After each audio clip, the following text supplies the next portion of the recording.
Vamos ver, vamos esperar o pessoal entrar. Vamos esperar a minha convidada do dia. Hoje eu tenho uma nutricionista, minha amiga Natália Uticava. Vamos falar de intestino, seguindo aqui no nosso tema favorito, que é cocô. Vamos falar de intestino hoje. Deixa eu ver a Natália. Oi, Cris. Bom dia. Vamos esperar a Natália, nossa estrela do dia que vai entrar. A Natália entrou. Deixa eu ver aqui, como é que eu faço para convidar a Natália? Esqueci, porque eu não sei mexer muito bem, eu tô me acostumando com live. Aqui. Natália enviou, fazer uma do dia entrar. Cadê ela? Tá aguardando aqui. Vamos entrando, gente. Vamos pegando um chazinho. Oi! Olá! Tudo bom, meu bem? Nossa, tá meio claro aqui, né? Peraí, que eu tô bem do lado da janela. Acho que vai... Tá frio aí? Tô vendo aí o seu cachecol. Tá muito. Desculpa esfregar minha regata na cara de vocês, quem tá aí no Brasil, especialmente em São Paulo. Desculpa esfregar na cara de vocês, mas aqui está 30 graus hoje, graças a Deus. Pois é, nossa, muito frio. Não sei também, mas eu sou super friorenta, então pra mim tá muito. Tem uma camada aqui. Tá todo mundo vendo, ouvindo bem? Se alguém não tá ouvindo bem, manda mensagem aí. Olha, a Ju aí. A Ju vai estar aqui, gente. A Ju, minha Nutra, ela vai estar aqui também em breve. Acho que é no dia 9, no dia 8, não sei. Depois eu vou falar pra vocês, tá? Todo mundo me ouve? Tá cagada a conexão? Oi. Tá dando umas falhadas, eu não sei se é a minha conexão ou se é a sua. Por via das dúvidas, porque a minha anda dando umas falhadas ultimamente. Eu vou entrar aqui no meu 4G. Um segundo, tá? Eu continuo aqui. Tá.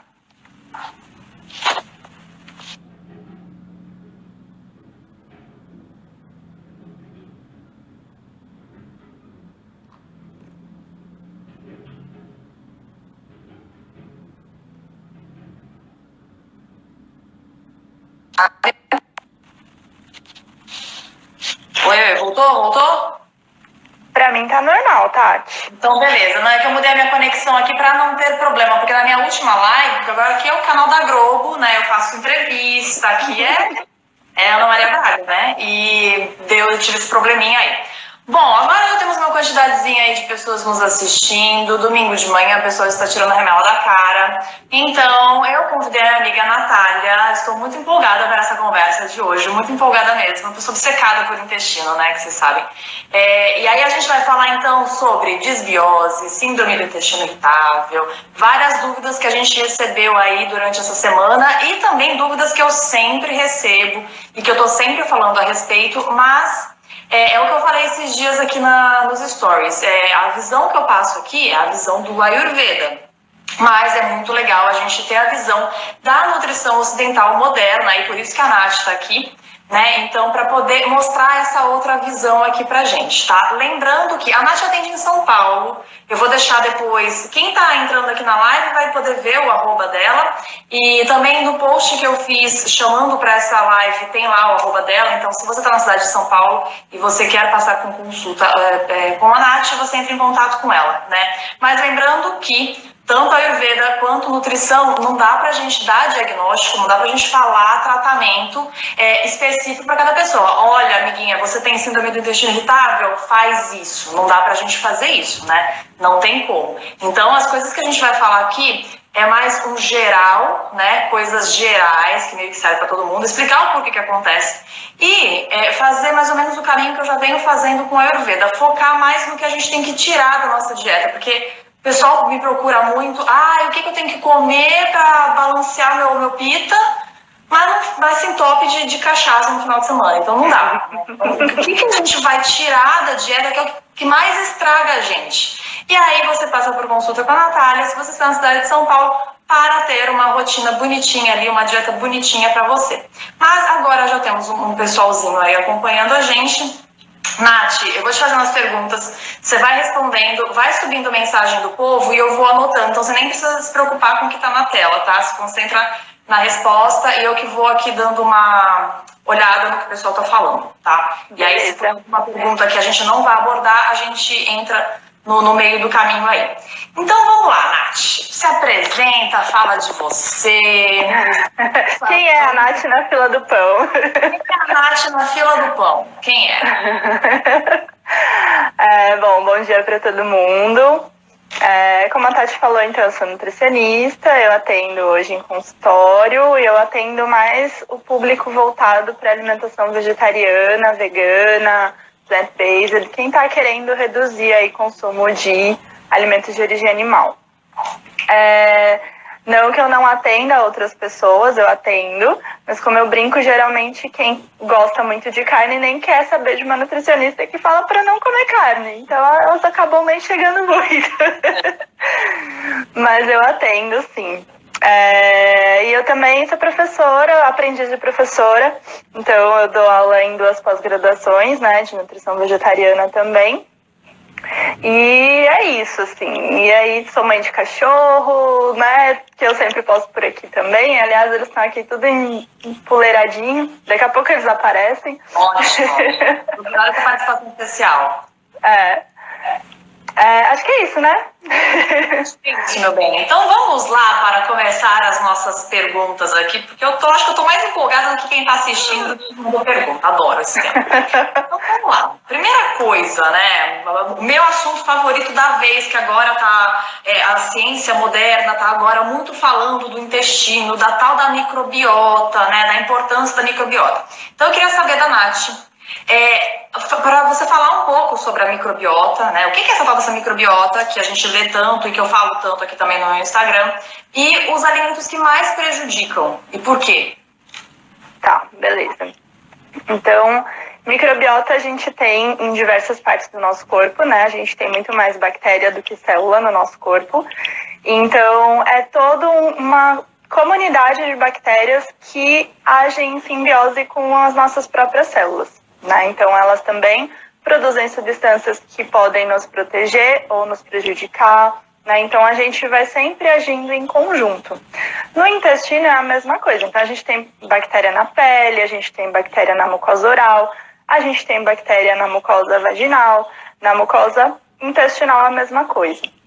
Então, só que essas bactérias, elas podem, sim, sofrer interferência de acordo com o que a gente come, de acordo com o que a gente toma de remédio, por exemplo, de bebida alcoólica, de agrotóxicos que a gente ingere, de uma porção de substâncias do meio ambiente e até em relação a questões emocionais, que ela pode se alterar, né?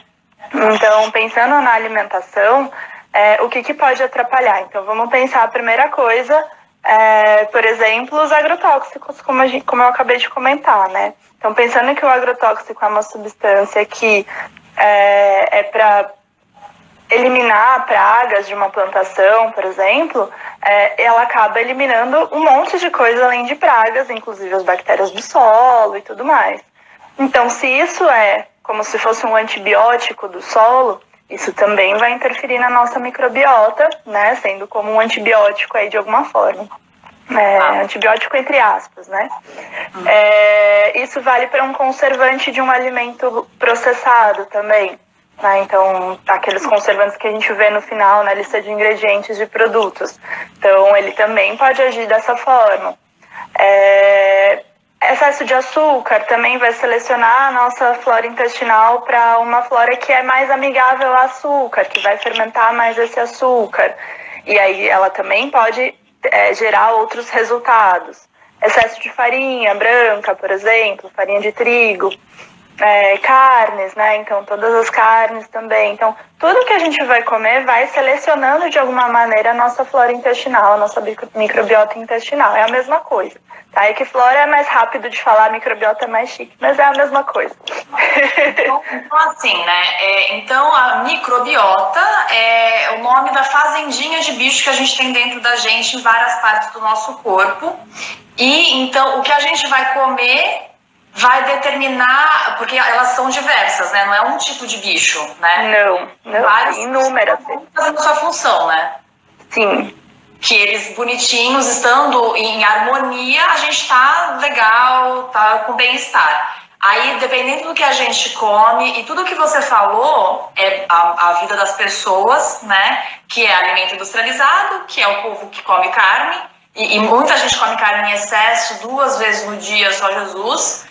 Alimento sanitário e agrotóxico, porque hoje em dia orgânico ainda não é em todo lugar que você consegue, né? Tipo, e também não é tão acessível ainda no Brasil, né? Pelo valor. Não é acessível geograficamente, porque às vezes você mora num lugar um pouco mais afastado, que se você mora, sei lá, numa cidade interior, talvez você tenha a fazenda do seu Zé que vende algumas coisas que você consegue comprar. Mas se você está num lugar que não é tão rural, mas também não é tão centro da cidade, você não tem tanto dinheiro, você meio que não tem muito para onde escapar.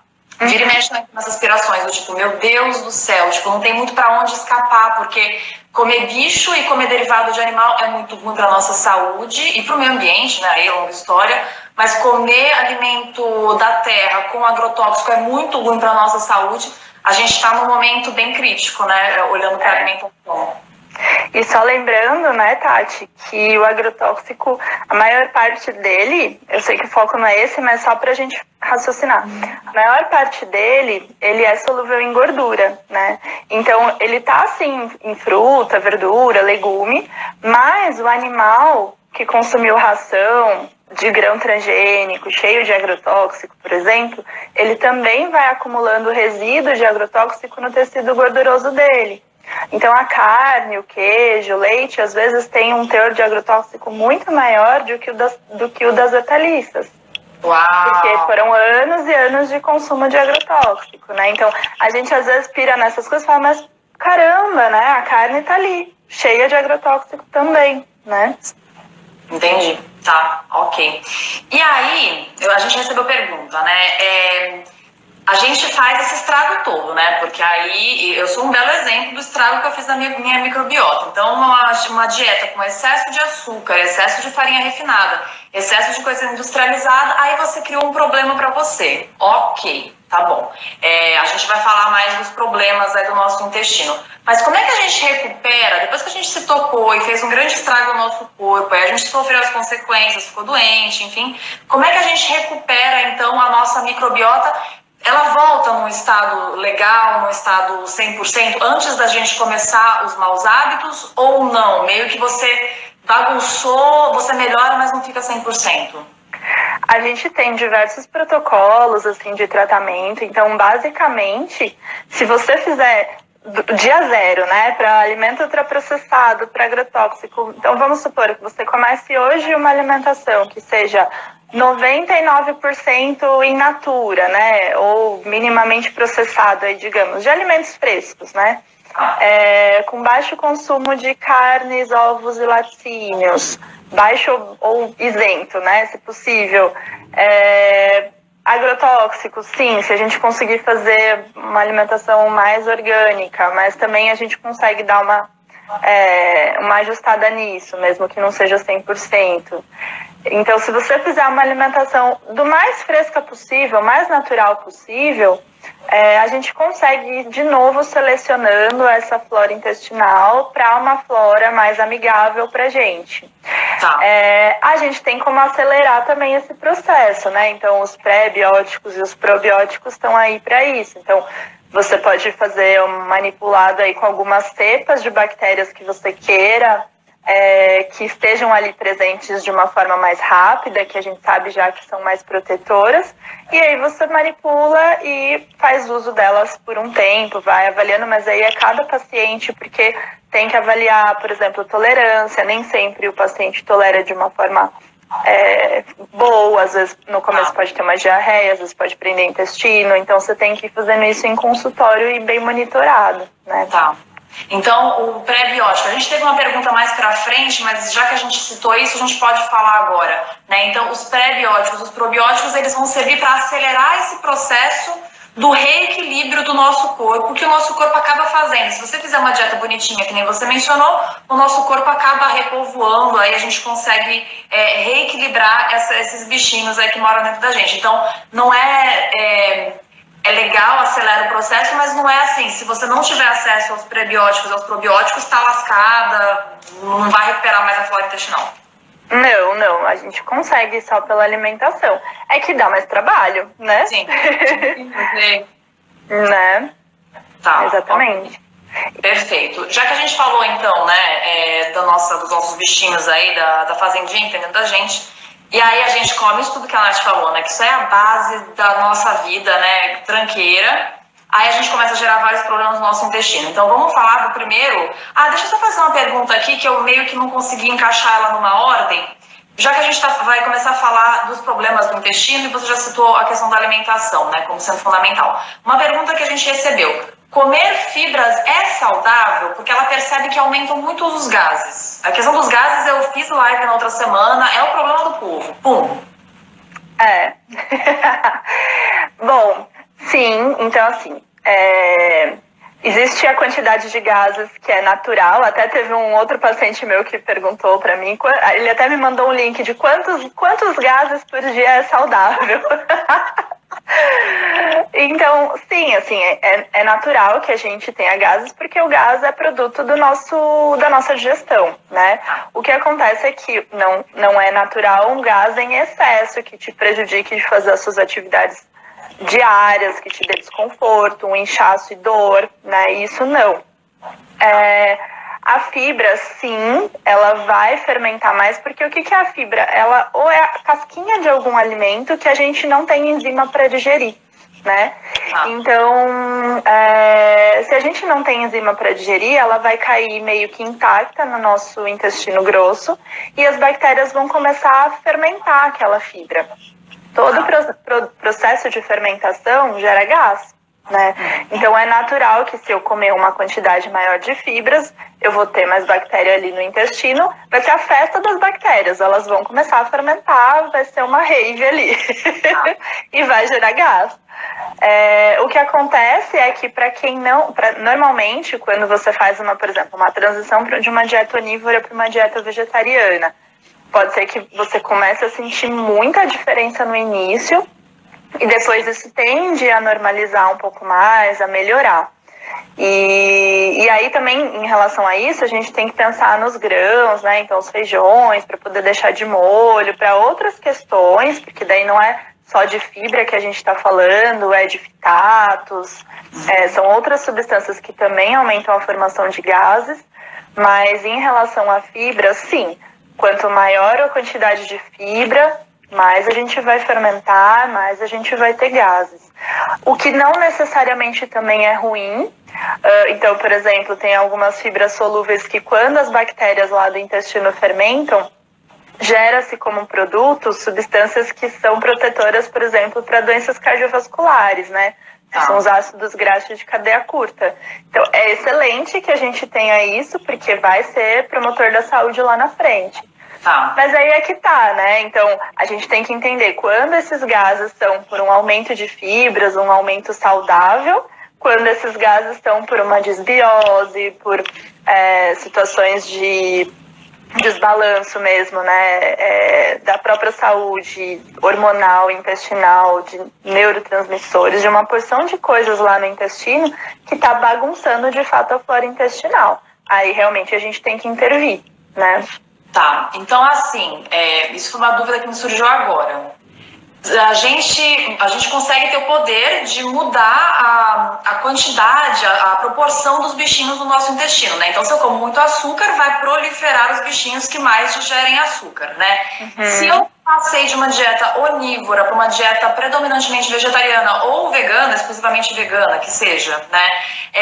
Então, eu começo, no começo pode dar uma sofrida aí, porque o corpo está se habituando, meu Deus do céu, a pessoa só comia industrializado, agora a pessoa só come batata, brócolis, arroz, né? Muda a dieta, mas eu aumento a quantidade de bichinhos que são mais propícios a digerir essas fibras. Então, por que se adapta, né, o corpo? É por causa disso? Porque aí a quantidade de bichinhos que digerem melhor o feijão, por exemplo, vai aumentar dentro de mim. Exatamente isso. Tá exatamente isso. Né? Okay. Exatamente isso. Aí a gente seleciona essa flora intestinal e aí ela passa a se tornar mais descolada em digerir essas substâncias. Que são saudáveis pra gente, porque a gente tem um aumento dos bichinhos que digerem o açúcar, por exemplo, o corpo não vai acostumar, né? Não vai ficar bom nunca, né? Tipo, que nem você passa de uma dieta onívora para uma dieta vegetariana, fica bom a coisa, né? Com uma dieta de açúcar, eu já tentei muito tempo, infelizmente não funciona. né? Isso. Eu tô aqui falando que não vai dar certo, gente. Essas bactérias que fermentam mais açúcar, elas são mais do tipo gram-negativas, né, que chama. E essas bactérias gram-negativas, elas produzem algumas substâncias que aumentam a permeabilidade intestinal, então começa a entrar a molécula grande que não era para entrar no nosso sangue. Então, essas bactérias, elas não são legais pra gente, né? E as outras não. As outras, elas são simbióticas mesmo, né? Infelizmente, não tem negociação aí com a pizza, com o que não dá muito não dá pra ter, assim, tipo, não são amigos, infelizmente, né? Exceção... Pode falar. Exceção deve ser sempre tratada como uma exceção, né? O problema é quando isso é todo santo dia, algum alimento frequente, assim, muito frequente. Essa é a base da alimentação da pessoa, né? Eu sei, eu já passei por isso, essa era a base da minha alimentação, não era saudável, não era feliz. A gente teve uma pergunta que eu achei muito legal sobre permeabilidade do intestino, a gente vai falar mais sobre isso lá pra frente. Agora, vamos entrar na disbiose, que eu sempre recebo perguntas sobre disbiose, que era o meu grande problema antes, e aí eu queria que a gente abrisse o leque, explicar o que é a disbiose e os desdobramentos da disbiose, né? Se você vai para prisão de ventre, ou você vai para intestino solto, por que isso acontece, como é que a gente recupera? Uma pergunta que a gente está recebendo agora, já que a gente acabou de falar de microbiota, vale a pena pagar para fazer o exame de microbiota? Eu nem sabia que tinha esse exame específico. Boa pergunta. Eu também não. Sabia que existe esse exame? Será que ela tá falando de colonoscopia? Não, eu acho que não. Eu acho que... não sei. Olha, eu acho que não precisa pagar para fazer esses exames, porque você melhorando a sua alimentação, você já vai ter uma mudança na microbiota, né? É melhor você gastar esse dinheiro com fruta, verdura e legume e de origem orgânica, se possível. Isso, calma, isso. Exato, a mesma coisa, testes genéticos, tá? Se tiver uma indicação e tal, faça, se você tem dinheiro sobrando. Mas são testes muito caros, assim, então eu acho que faz um teste primeiro, sabe? Muda a alimentação, tenta se reorganizar no seu estilo de vida, porque não é só alimentação, né? Tenta se reorganizar no estilo de vida e faz o teste para se perceber, se conhecer, né? Tá. Sobre a disbiose, então. Peraí, ela só fez um comentário aqui, que o doutor Duprá, enfim, falou que tem esse teste, ela falou que é um teste para saber quais bichinhos são na microbiota. Mas é basicamente o que a gente falou aqui desde o começo. Tipo, come direito que você vai povoar a tua microbiota de bicho bom. Bicho parceiro. E o que adianta você saber que bicho que tem lá, né? Se você tivesse ainda alguma forma de, sei lá, eu vou comer este alimento porque eu não vou ter este bicho. Mas a gente ainda não tem, esses estudos são muito recentes ainda, né? Então é legal pensar de uma forma muito mais sistêmica, assim, né? E fácil, né? Eu sempre volto na tecla do Ayurveda, por exemplo, né? Tipo, a gente fica muito na modernidade do smartphone, que lembra a gente de beber água, porque a gente esquece de prestar atenção no corpo que tá com sede, né? Então a gente tá muito tecnológico, querendo, tipo, qual exame, qual alimento, mas assim... Come no McDonald's todo dia, não para do McDonald's, você não vai precisar nem investigar a sua microbiota, né? Tipo, oi Lorena, beijinho pra mamãe. A Lorena entra, filha da minha amiga, entra sempre aí. Com certeza não tem problema de microbiota, porque a mãe dela é super saudável, minha cliente. Mas a gente fica muito assim, tipo, o que eu tenho que comer? Mana, foca no que você não tem que comer. Vai longe da seção de coisa empacotada no mercado, vai longe disso. Vai pra feira. Tá lá na feira, você come, né? Enfim, vamos falar da disbiose, que isso é o meu assunto favorito. Disbiose. Na verdade a gente já falou um pouquinho, né, que é esse desbalanço aí entre bactéria boa e bactéria ruim, né? Isso é disbiose. Disbiose é essa desarmonia que a gente causa por conta porque a gente é maluco, a gente come besteira. E na verdade não é só a gente, né, mas o ambiente também não tá favorecendo, né? A gente... Então, todas as toxinas do meio ambiente, poluição, que a gente acaba ingerindo de alguma forma, Os medicamentos, como eu comentei, a alimentação, sim, que daí existe a nossa autorresponsabilidade de comprar, de fazer, né? Mas a água que a gente bebe, tudo que às vezes a gente não tem controle, né, que está externo, que pode levar a um desbalanço da nossa flora também, né, da nossa microbiota. Então, essa desarmonia é o que se chama desbiose e ela não é uma causa, ela é muito mais um sintoma de que algo não está indo bem, né? Muitos profissionais, assim, às vezes eu recebo paciente que fala assim, o médico me indicou porque eu tenho um problema. Que é o problema? Desbiose. Como sendo a causa de qualquer coisa, né? E na verdade é um sintoma, né? É um sintoma que pode virar causa de outras coisas também, mas é um sintoma que a gente tem que olhar muito antes do que está vindo, né? Ok. Qual que era a outra pergunta, Tati? A partir do momento que o intestino está em desequilíbrio, né? Os bichinhos lá, né? Então a gente está com um quadro de desbiose, tá? Ele tá bagunçado.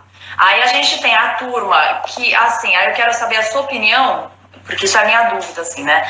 A turma do pessoal que o intestino solta, eu, na minha opinião, como eu sou uma pessoa que fui entupida desde que eu nasci, né? Que aí eu quero que você fale também da desdobramento, né? Pro piriri, pro intestino solto e pra prisão de ventre. Por que tem a turma que vai pra soltar o intestino e a turma que prende o intestino? Tá. Não sei te dizer. Também não sei, eu tô perguntando, mas eu tenho impressão, eu sei que quem é entupido fala, poxa vida, quem tem diarreia fica reclamando, e quem tem diarreia, que é um grande problema, que eu acho que eu tive 3 diarreias na vida e super suaves, infelizmente, né, porque quem é entupido quer fazer cocô, mas me parece que é um pouco mais fácil de controlar uma diarreia do que o intestino preso. O intestino preso, nossa senhora, pra manter o negócio funcionando e em equilíbrio é dureza, né? O que acontece também é porque são muitos anos, né? Então, por exemplo, no seu caso, pelo que você está me contando, foram muitos anos de uma alimentação ruim, com pouca fibra, com pouca água, com tudo aquilo que a gente sabe que é importante para o intestino. E aí o teu intestino acaba ficando acostumado a ter um trânsito, né? Então, para que eu vou ficar contraindo o meu músculo intestinal para impulsionar esse bolo fecal, se eu tô comendo pouca coisa ali que eu preciso eliminar, né?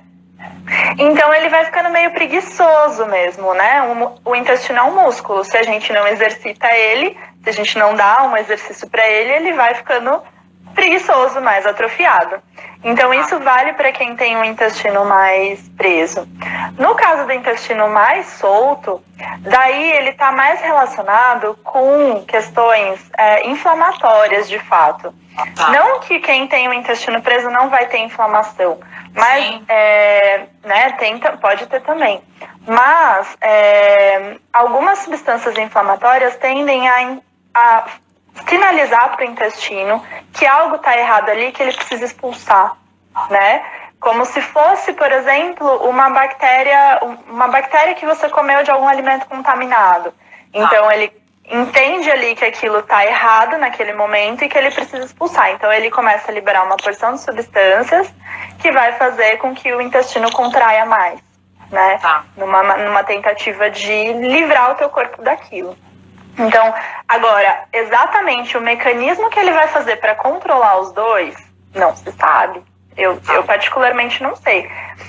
Existem diversas questões emocionais relacionadas a isso, né, que a gente também tem que avaliar, entender.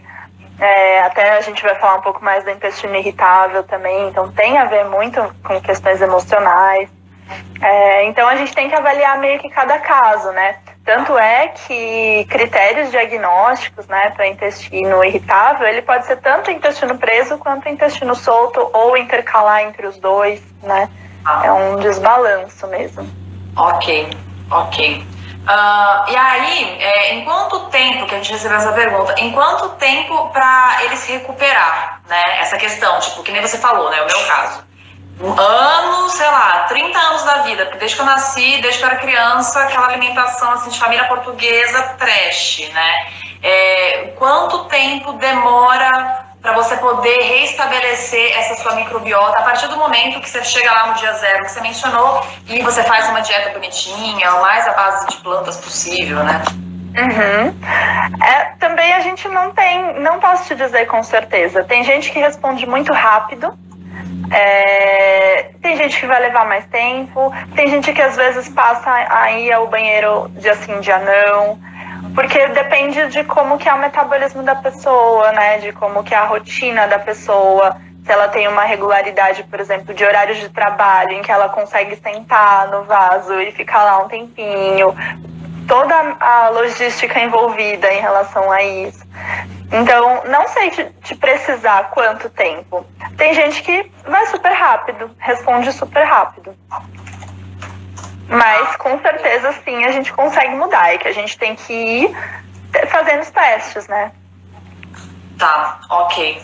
Beleza. Pra mim, no meu processo, porque eu era assim, eu ficava tipo 2 semanas sem fazer nada, eu ia de vez em quando, era nível, tipo, era desesperador. E eu nunca relacionei, eu demorei muitos anos pra poder entender que era o que eu comia que me causava isso. Olha que piração, né? E você falou, né, que às vezes a prisão de ventre, o intestino preso inflama também. Eu vivi inflamado. Porque sim, não sai cocô, você come, não sai cocô. E eu sempre comi muito, né? Eu comia muita tranqueira em volume muito grande. Depois que eu comecei a estudar o Ayurveda e tudo mais, demorou aí... Ó, o coração tá saindo. Demorou aí 1 ano pra eu começar a colocar esse intestino tipo dia sim, dia não. O que pra mim já era uma vitória. Demorou 1 ano, porque desde que eu era criança eu tinha esse problema, né? Então demorou um bom tempo ali, bonitinha na dieta. As amigas, Tati, vamos comer a pizza? Não, gente, não vou. Demorou muito tempo, bem bonitinha na dieta, pro bichinho funcionar. Hoje ele funciona todo dia, mas é aquilo. Todo dia pra mim é dia zero. É um dia ou outro que eu vou ali na pizza, o outro dia que eu vou ali no doce, é bem espaçado. Senão ele já quer voltar a ressecar de novo, né? Tem que manter... Tem que ficar bem bonitinha. A gente recebeu uma pergunta aí agora, que como não tem lugar para encaixar ela, já vou falar agora. A pessoa falou que ela quer saber, também é uma coisa que eu nunca ouvi na vida, nunca ouvi, você talvez já tenha ouvido, que sobre uma bactéria no intestino, saber se ela tem uma bactéria no intestino porque ela come e enche a barriga. Existe alguma bactéria, tipo verme? Então, aí a gente tem que avaliar também o que a pessoa está comendo, né? Se ela, por exemplo, é sensível a glúten, poderia ser o glúten, ou se ela tem alguma alergia à proteína do leite, pode ser alguma coisa relacionada a laticínios. Uma alergia, a questão da fermentação das bactérias que a gente falou no começo, seria esse inchaço na barriga. Isso, e pode acontecer também pelo excesso de fibras, porque daí tem a questão da fermentação e da formação do gás. Tem os fitatos, se for no feijão, por exemplo, ou outros carboidratos que tem no feijão, né, também, que a gente também nem sempre tem enzima para digerir. Então, assim, na verdade, nesses casos, o que a gente tem que fazer? Um diário para ver o que a pessoa está comendo e o que está fazendo ela inchar a barriga e ter esse desconforto, e começar a fazer testes para eliminar, depois reintroduzir, para ver se realmente era isso, né? Então você faz alguns testes de eliminação e reintrodução. Mas não tem uma única bactéria que possa fazer isso. Não. Ok, beleza. Eu vi pergunta aqui que subiu, alguém falando que tomou antibiótico e deu permeabilidade no intestino. A gente vai falar, teve uma pergunta sobre permeabilidade no intestino, a gente vai falar sobre isso. Aguenta aí que a gente vai falar, né? Aí tudo bem, falamos da desbiose, falamos então do desdobramento dela, né? Que vai pra prisão de ventre ou intestino solto, que eu tenho a impressão do intestino solto, as pessoas são mais sortudas. Eu tenho essa impressão que é mais fácil de resolver as coisas. Mas vamos falar da síndrome do intestino irritável. Quais são os sintomas? Como é que eu sei se eu tenho síndrome do intestino irritável? Tá. Aí o intestino irritável, na verdade, é uma exclusão de sintomas, né? Ele não é uma síndrome, então toda síndrome não é uma doença, é um conjunto de sinais e sintomas que uma pessoa sente, né? Ela não tem, aparentemente, nenhuma disfunção, assim, funcional. Então, por exemplo, se você fizer uma colonoscopia, não vai dar nenhum resultado, né? Se você fizer anticorpos, por exemplo, de glúten, anticorpos de proteína do leite, né, no exame de sangue, pode não dar nada também. Então, assim, é uma exclusão de outros diagnósticos e a pessoa ainda tem os sintomas. Que sintomas são esses? Pode ser, sim, intestino muito preso, depois muito solto, intercalando ou só muito solto ou só muito preso. E isso gerar um desconforto para a pessoa, né? A tendência é que ele sempre vá para o mais solto, porque é uma condição com uma causa emocional muito importante, né? O nosso corpo, ele entende basicamente dois mecanismos, que é o de luta e fuga e o de digestão e repouso, né? Que são mecanismos aí evolutivos. Então vamos pensar do homem das cavernas, sei lá, se ele tinha que caçar algum animal, ele tinha que engatilhar todos os mecanismos do corpo dele para correr, para lutar, para poder caçar esse animal. Então todas as substâncias que ele ia liberar, que iam favorecer a corrida e tudo mais, iam ser nesse sentido. E o inverso também o nosso corpo entende, que é o da digestão e do repouso. Então a gente só vai digerir bem e ter um bom processo digestório quando a gente está em repouso. Aí o nosso corpo produz outras substâncias, né? Relaxantes, gostosas, né? Prazerosas pra gente. E aí, vamos pensar que o indivíduo, ele tá nessa maluquice de vida, trabalhando que nem doido, fazendo reunião importante em trabalho, pega trânsito, fica ansioso, fica nervoso. Tudo isso, quando ele vai ingerir um alimento que ele precisa da digestão, do repouso, da paz, ele tá com aquelas outras substâncias produzindo, né, de luta e fuga. Então, o corpo bagunça inteiro, ele não entende o que está acontecendo, e a tendência é que isso irrite o corpo dele. E aí, vamos supor que ele está passando por uma situação de estresse, o que o corpo vai fazer? Ele entende que ele vai correr atrás de um leão, e aí ele acaba despertando sinais, por exemplo, de evacuação. Eu não posso correr atrás do leão se eu estiver cheia de cocô no meu intestino. Então eu vou eliminar. Então é onde tem o piriri, por exemplo, pré-situações importantes, né? Pré-reunião, pré-palestra. Então a pessoa que tem intestino irritável, nessas situações, ele fica muito mais irritável, muito mais sensível, independente do que a pessoa coma. Às vezes, se ela comer glúten, piora, às vezes, se ela comer leite, piora, mas às vezes, se ela comer uma fruta, também pode piorar, né? Tá. Então, pelo que eu tô entendendo, a diferença da disbiose, a turma que solta o intestino, para a síndrome do intestino irritável, é muito mais o componente emocional na questão do intestino irritável, porque a disbiose é a alimentação e esses fatores externos, da poluição, tudo mais que você mencionou, mas é uma coisa mais mecânica, mais física ou mais química do alimento. A síndrome do intestino irritável tem um componente emocional bem mais forte. Tem um componente emocional bem mais forte, e por isso o tratamento também passa por trabalhar a saúde mental e trabalhar numa terapia ou em terapias alternativas e tudo mais, porque quando você gerencia o teu nível de estresse, você também ajuda o teu intestino a ficar mais tranquilo, né? Entendi.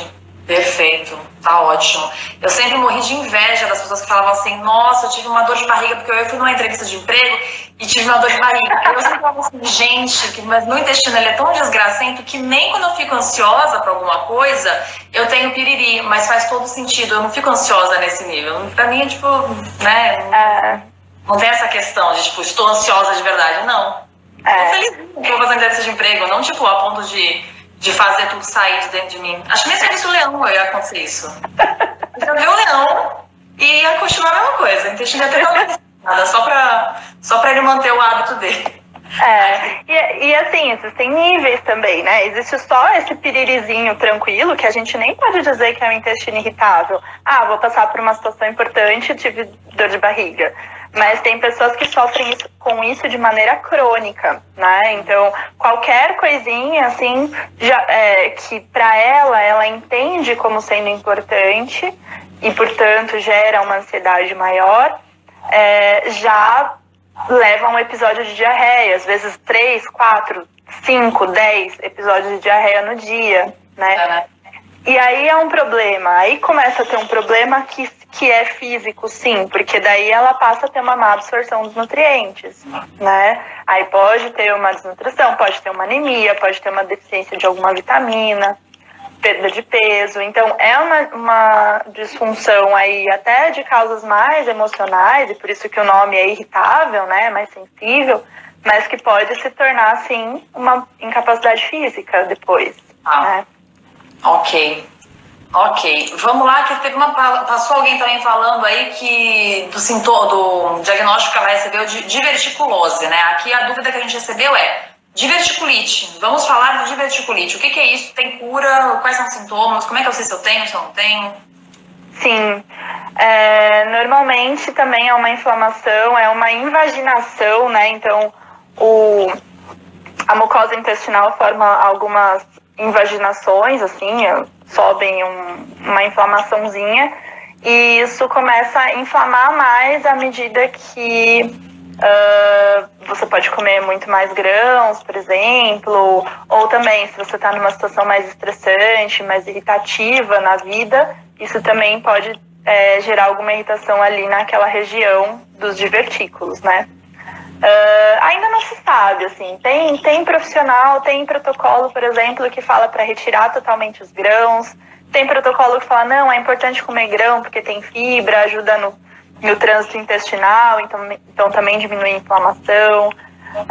O que eu costumo recomendar é para evitar o grão realmente íntegro, assim, então, por exemplo, preferir farinhas, então farinha de linhaça, farinha de chia, farinha de sementes, assim, mais do que a semente em si, quando a pessoa tem um histórico de inflamação muito importante, né?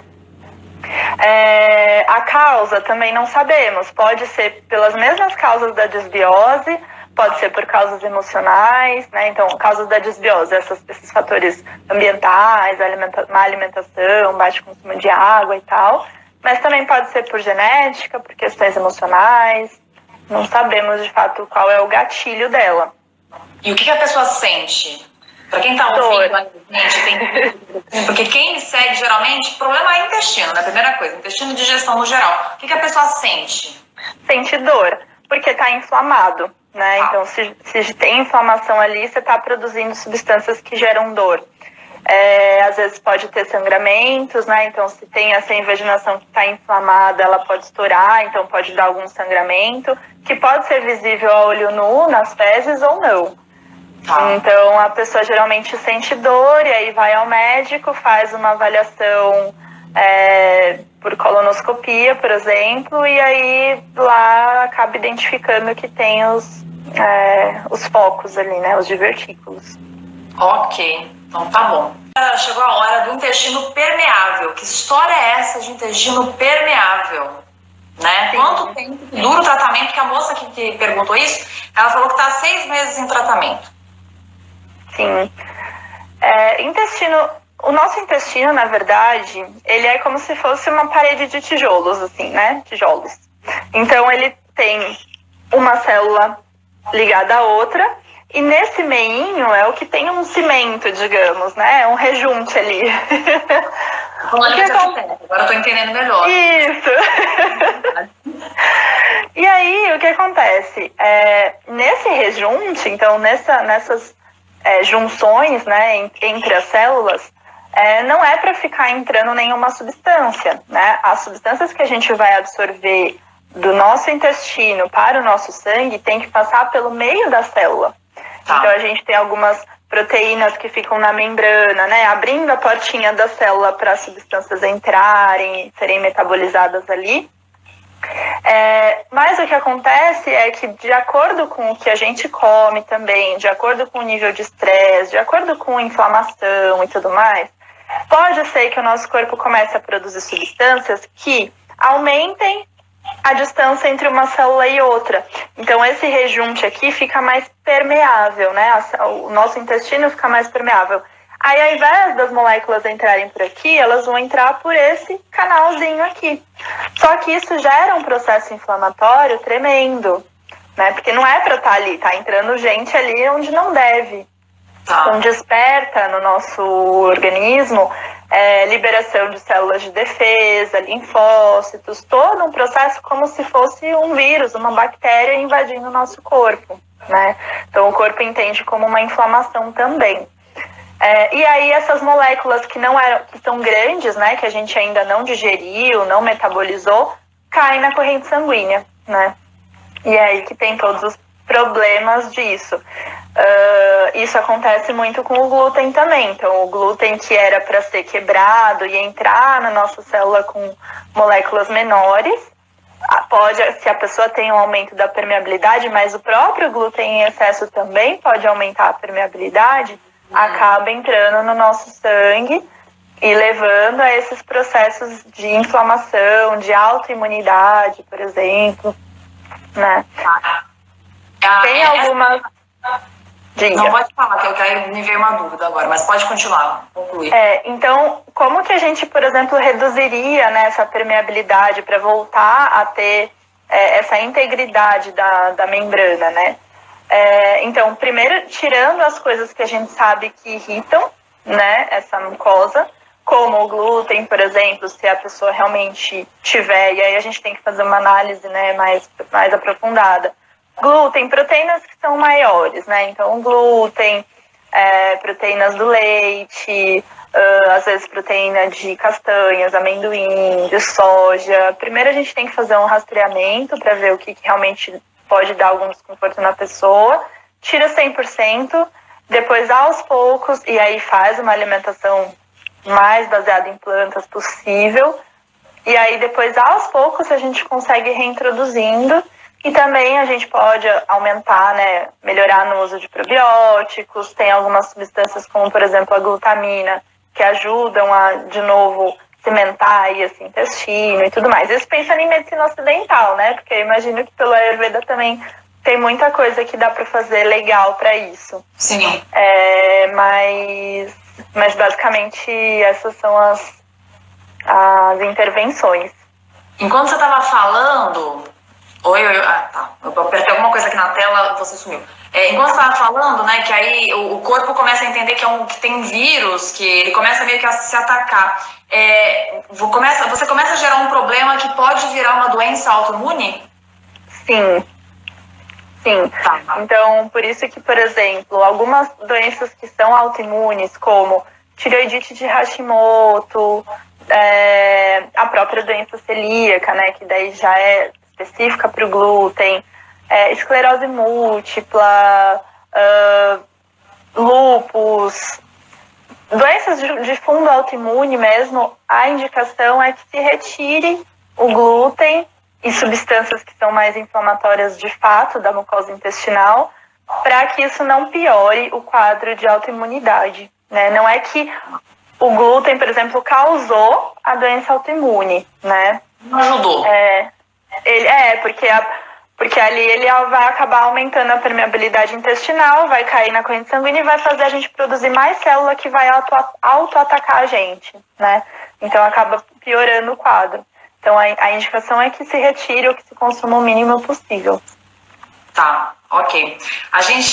Eu quero falar só sobre o glúten, porque eu recebo muita pergunta, né? Até porque eu fiquei, por conta de desbiose de muitos anos, eu me tornei intolerante ao glúten, eu comia um pedacinho de pão, era 15 minutos depois, já era cabeça latejando de enxaqueca e sangue. Sangue, inflamação brava. Fiquei muito tempo sem poder comer e agora eu como bem pontualmente, né? Tá junto com o açúcar na minha vida, bem pontualmente. Consegui restabelecer isso. Então eu quero falar do glúten, mas a gente recebeu uma pergunta sobre o kefir. A pessoa falando se tem alguma contraindicação pro kefir. Queria que você falasse a tua visão e eu queria falar a minha visão do Ayurveda sobre o kefir em específico, porque eu sempre recebo pergunta, kefir, kombucha, é bom, não é? Legal. Na minha visão, ele é ótimo, pensando nos que não envolvam o leite, né? Isso que eu ia falar. Então, assim, o kefir de água e o kombucha são excelentes. O que acontece é que tem ali um produto fermentado, embora nessa fermentação, a fermentação que eu vou fazer na minha casa é diferente da fermentação que eu vou fazer na tua, que você vai fazer na tua, porque tem a ver com as bactérias do ambiente em que a gente está. Então, são bactérias selvagens, a gente não tem muito como selecionar que cepas que vão crescer ali. E por isso, às vezes, para uma pessoa que tem algum intestino irritável, às vezes nem sempre isso vai ajudar, né? Porque às vezes ela precisa realmente de uma cepa mais controlada. Mas assim, para todo mundo, né? Pra gente, só para melhorar o intestino, para ter uma boa saúde e tudo mais, excelente. Façam. Então, kefir, Rejuvelac, kombucha, façam. O de leite, eu acho que depende, né? Eu acho que depende. Tem diversos estudos mostrando benefícios, sim. Acontece que o nosso leite hoje ele tá todo alterado, né? Então o leite é diferente do leite que tinha na fazendinha e que realmente era bom e tudo mais. Então eu tenho minhas dúvidas, eu acho que ele ainda tá cheio de porcariada. Então eu não investiria nisso para melhorar a minha saúde intestinal, não. Tá, ok. Eu recebi essa dúvida também sobre o kefir, acho que na última live que eu fiz sobre o cocô dessa semana. E o kefir de leite eu tentei há um tempo atrás, na época eu tava tentando consertar meu intestino, e lácteo, pra mim, no geral, me resseca o intestino, porque a gente entra na história da desbiose, né?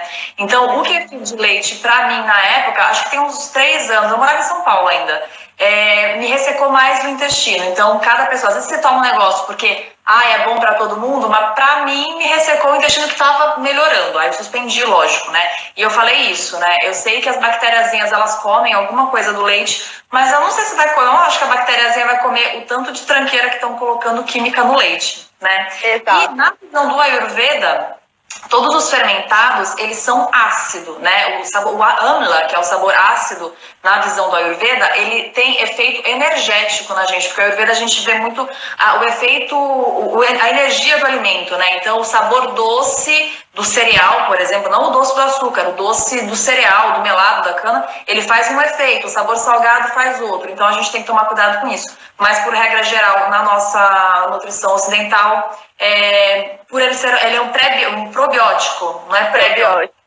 Probiótico. Ok, beleza. Mas é aquilo, né? Ainda na visão do Ayurveda, se a pessoa depende daquele alimento para ajudar o intestino, ela precisa parar e olhar toda a alimentação dela, né? Porque é isso que você falou. Tipo, vai fazer ali o composto, o probiótico para tomar, é um tempo, né? Você não pode ser a sua muleta. Só faz cocô, só toma um kefir de água, que seja. Aí tem algum problema, né? Exatamente isso, né? E também a gente pode usar ele como um coadjuvante em situações em que, assim, a gente está trabalhando nelas, mas a gente ainda não conseguiu trabalhar 100%. Tá. Né? Então, por exemplo, eu estou mexendo na minha alimentação, mas eu tenho uma rotina insana que não me permite seguir 100%, e eu preciso trabalhar, eu preciso fazer as minhas atividades e tal, então a gente acaba utilizando esses recursos para ajudar, né? Porque 100% ninguém consegue, né? Exato. Tá, é puxado, 100% é difícil. Uma dúvida que recebemos, que essa dúvida também eu falei já esses dias aí na live do cocô. Quantas vezes no dia que é saudável fazer cocô, na sua visão? A indicação é que não se passe de 3 vezes ao dia, né? Então, acima de 3 vezes ao dia e com consistência mole, daí pastosa, né? Então, já passa a ser um desbalanço que a gente tem que olhar, porque pode ter má absorção. Então, até 3 vezes ao dia. E aí eu vi que você mostrou a escala de Bristol também esses dias, né? Então, é o formato de banana madura. Isso. Doutor bastante lá, de médico ayurvédico aí que eu mais confio, um dos que eu mais confio, fala consistência de uma banana madura. É isso. Se for até 3 vezes ao dia. Não, você olha, né? Tá macio, como é que tá isso, né? Você sente? Exato. E também o que é importante, né? Então, até 3 vezes ao dia, nessa consistência, e que te dê uma sensação de esvaziamento, né? Porque às vezes também você tem aquela evacuação, que às vezes ela tá mais pastosa ou não, mais seca, mas que não tem a sensação de que você esvaziou o teu canal, né? Então, a gente sente, né? Quando tem essa sensação de, beleza, foi tudo. Tô tipo uma pluma. Beleza. Então, vamos lá. A gente tem mais 2 perguntas e temos 6 minutos aí no máximo, tá? Porque a gente só consegue fazer live de 1 hora. Então, vamos lá. O glúten, ele é vilão mesmo? Aí a pessoa falou que ele dá gases nela, uma outra pessoa falou que prende o intestino. Era o meu caso, dava gases e prende o intestino. E aí a relação da desbiose com a sensibilidade ao glúten? Sim. O glúten, hoje em dia, ele tem sido um vilão porque ele está em muito maior quantidade nas farinhas, né? Nosso trigo foi sendo selecionado aí ao longo dos anos para poder ter uma força de glúten maior, ou seja, então foram ficando mais as espécies de trigo que tem mais glúten. E aí tudo que a gente acaba consumindo que é processado acaba tendo glúten. Então, nosso consumo de glúten hoje é muito maior e, portanto, a gente vai reagir a isso também, né? Então, sim, ele pode ser um vilão quando ele está em excesso, e de acordo com todas as outras toxinas que a gente está sendo exposto, ele acaba sendo mais uma, né? Então, mas não é, eu acho que é importante a gente falar que não é para todo mundo ficar tirando glúten de tudo e substituindo por farinhas que não contêm glúten. Então, um pão sem glúten à base de arroz, farinha de arroz e um monte de aditivo químico. Né? Então, é importante, se você vai diminuir o consumo de glúten, que você aumente verdura, legume, grão integral, né? O arroz íntegro, o milho íntegro, aveia, feijão, grão de bico e tal. Muito mais os grãos do que as farinhas, né? Porque você também não vai acabar atrapalhando outras questões também. Não, é o povo que tira o pão de manhã e coloca a tapioca no lugar, que não tem fibra, né? Tipo... Exato, que é só farinha também, é só carboidrato, né? Então, ele pode ser um vilão, mas ele também não precisa ser demonizado. Acho que cada caso tem que ser olhado com carinho para ver sintomas, para ver se realmente é só glúten. Todo o teu estilo de vida, de repente, não tem que ser melhorado, ajustado, né, para poder até tolerar. A intenção é que a gente não fique retirando todas as coisas, mas que a gente aprenda o nosso corpo, que a gente conheça o nosso corpo e que a gente aprenda a tolerar essas coisas, porque a gente é um ser social, a gente vive, a gente sai, a gente, né? Então é importante que a gente consiga tolerar de alguma forma essas coisas.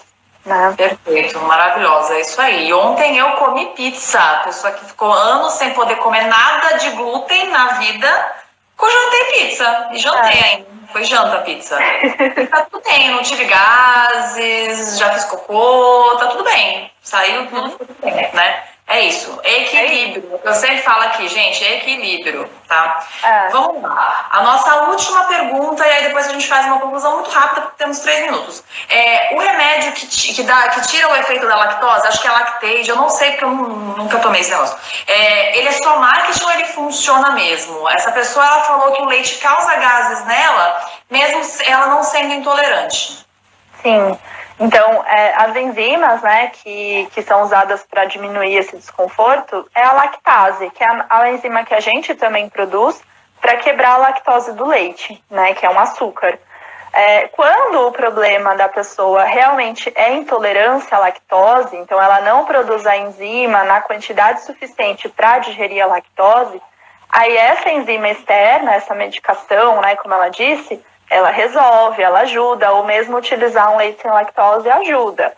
Acontece que nem sempre as pessoas são só intolerantes à lactose. Às vezes, o próprio quadro de desbiose leva a uma sensibilidade à proteína do leite.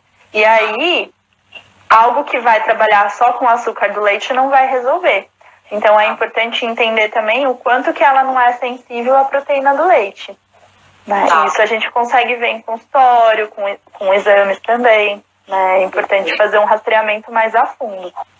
Ok, perfeito. E aí, para a gente concluir, então, o nosso assunto, a importância do nosso intestino, né? Tipo, na sua visão, hoje em dia está cada vez mais se falando do intestino, né? Por que a gente tem que parar e prestar tanta atenção no nosso cocô, na nossa sensação ali do intestino? Se ele tá ruim, o que acontece? Sim. Vamos pensar numa coisa que quase ninguém fala, assim, né? Quando a gente era um bebezinho, um embriãozinho, o nosso cérebro e o nosso intestino vieram do mesmo lugar, do mesmo tecido. Então, eles se separaram, mas eles estão juntos ainda. Tudo que a gente produz no cérebro, a gente produz no intestino. Então, se o nosso intestino vai mal, todo o nosso sistema nervoso, todo o nosso sistema corporal vai mal. Então, sim, a gente precisa estar com uma boa microbiota intestinal, comendo direitinho, bebendo água, diminuindo a exposição a tudo que é ruim. 15 segundos e vamos ser cortadas. E fazendo cocô. Todo Gente, dia. todo dia. Ó, vou deixar aqui